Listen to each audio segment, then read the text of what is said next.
This is a story about a journey through Japan, a story about compassion, good organization, and forward thinking. We are on assignment for the World Bank, but the story is not about us, which is why you will not get to know us. We are the researchers who wanted to find out how Japan helps victims of disasters. Catastrophes like the earthquake and tsunami in 2011 that left a path of destruction. How did most victims get so quickly back on their feet?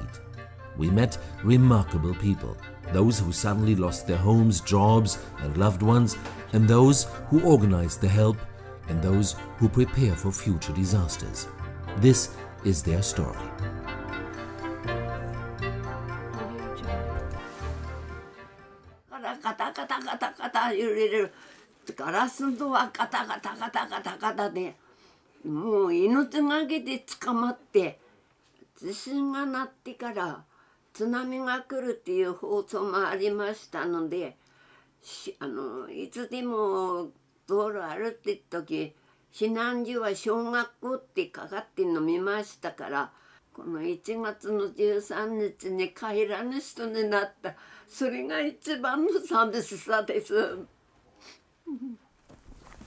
Ever since the earthquake, 87-year-old Mitsuko Takahashi is living in temporary housing, two social workers being the only people left in her life. Whatever your views are on social issues, stories like this one not only break your heart, they leave no doubt about society's need for social protection. This woman, homeless because of no fault of her own, would not survive without the care of the social workers who visit her twice a week, talk to her and organize care for her.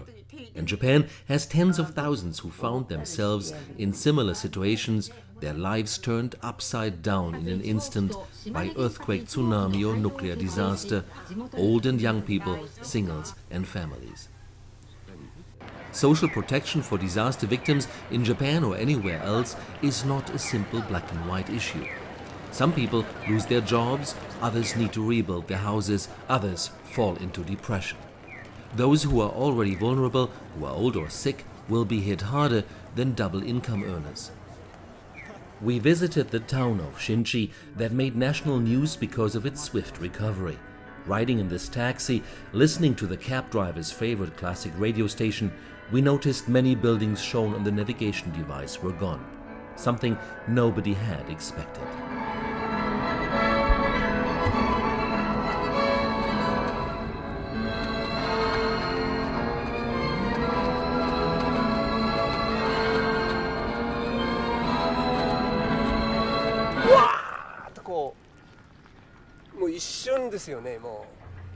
Everything was washed away. Yoshida Hiroshi and his neighbors lost their houses. Some were insured, some not. They still owned land, but who would want to rebuild in a disaster zone? It seemed they had lost everything until city officials had an idea.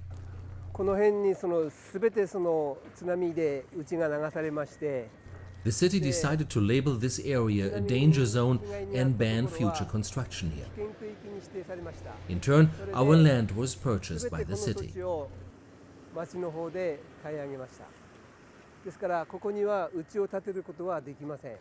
A noteworthy strategy. Paying the owners a price only slightly below the pre-disaster market value allowed owners to rebuild quickly. Jobs were created, taxpayers stayed in town, and long-term welfare payments were avoided. With no construction allowed in the danger zone, the town would be safer in the future. This is my new house. Next door live my old neighbors Mr. Ito, Mr. Asumi, Mr. Mori, and Mr. Sasahari.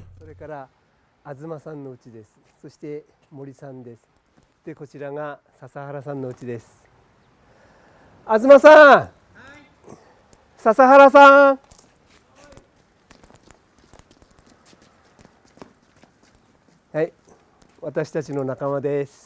They are my buddies.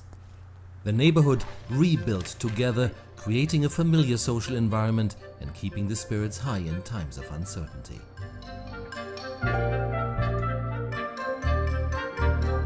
Next, we went to the town of Heguri in Japan's Nara prefecture. Heguri City Hall is all prepared to speed up help after disaster. Imagine your house got destroyed in a disaster, maybe dozens or hundreds of houses got destroyed at the same time. You need to reorganize your life, you need to rebuild, you need financial assistance. You need a tax break instead of a property tax bill, but you don't even have an ID. This is what usually happens. You get the runaround because each department has its own database. Tax department, finance department, residential affairs, education, urban development, and so on. You get the picture. And you have to wait while your savings are being depleted. Heguri does it differently. We have introduced the Disaster Victims Assistance System, and we are trying to unify the management of all the necessary data in a disaster situation. A computer software overlaying datasets of city structures, residents, taxes. At the push of a button, it will tell you the scope of destruction, flag elderly or handicapped residents for a targeted rescue. It can verify property claims. Forget the red tape and start focusing on your life instead. And you can also count on the volunteers. These Heguri town mascots distribute disaster awareness flyers or invite local residents to disaster preparation meetings.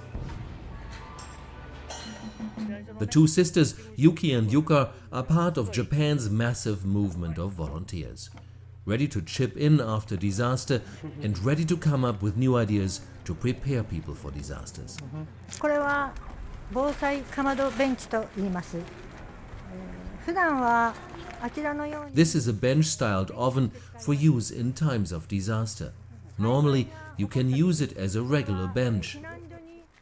They are placed near evacuation centers, so if a disaster happens and no help is in sight, the victims are still able to cook for themselves. 食事を作ることができます。この他に私たちは子どもたちの命 We also make these head protection hoods to save children's lives.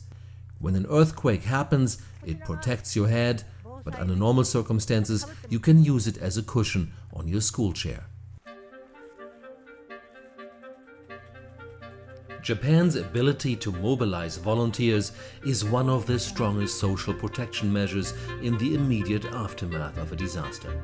Take this little fisher town on Miyato Island in Japan's Miyagi prefecture. Before the tsunami hit the town, people were quick to evacuate. Everybody escaped to the local evacuation center on a hill. But the tsunami hit from two sides, and ultimately the bridge connecting the island to the mainland collapsed. But disasters are no match for locals like Okuda Kuniyuki, a ninth-generation fisherman. The sea here does remind him of the sunrise and not the tsunami. Beautiful sunrise. Good.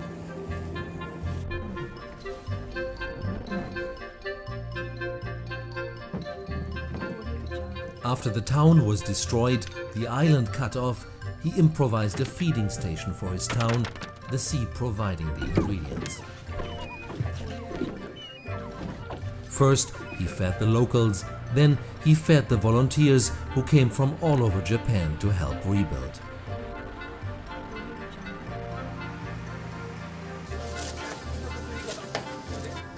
Volunteers who liked his improvised kitchen and told him how to apply for a grant with the Toyota Foundation.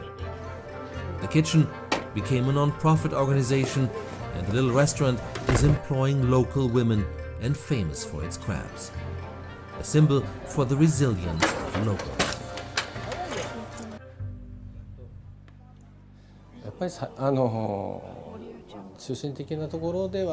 I felt we lost everything, so we needed to build something. I stayed at the Citizen Center and I was hoping to get the town active. Also, at that time we had nothing to eat and we urgently needed something to eat. That was my main motivation to start this place.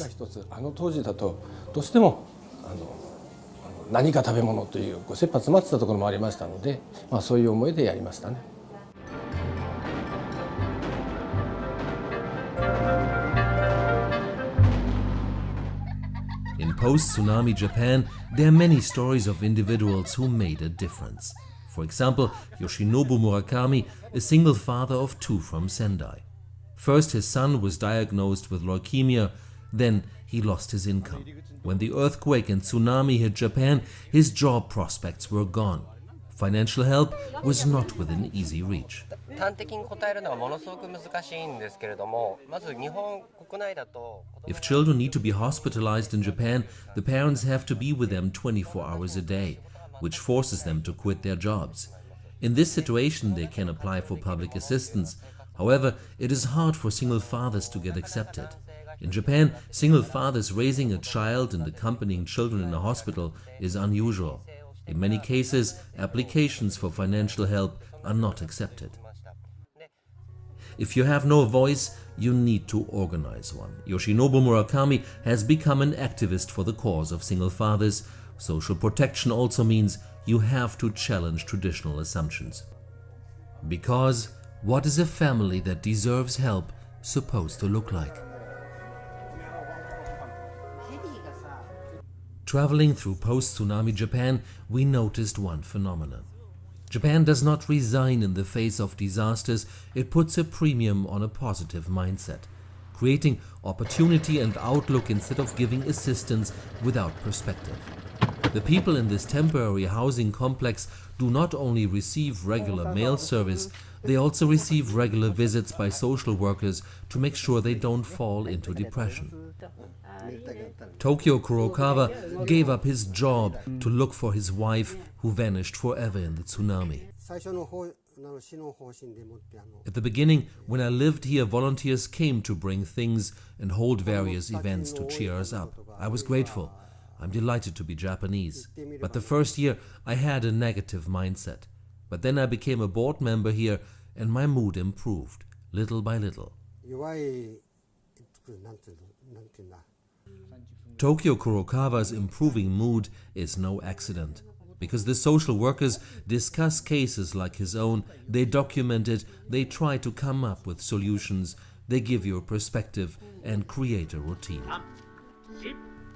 Among other things, that would be taking a deep breath. 腕を横に振って足を上げ伸ばします。1、2、3、4、5、6、腕を回しましょう。外側と内側に。5、6、7、8、1、2、3、4、5、6、足を開いて胸の運動。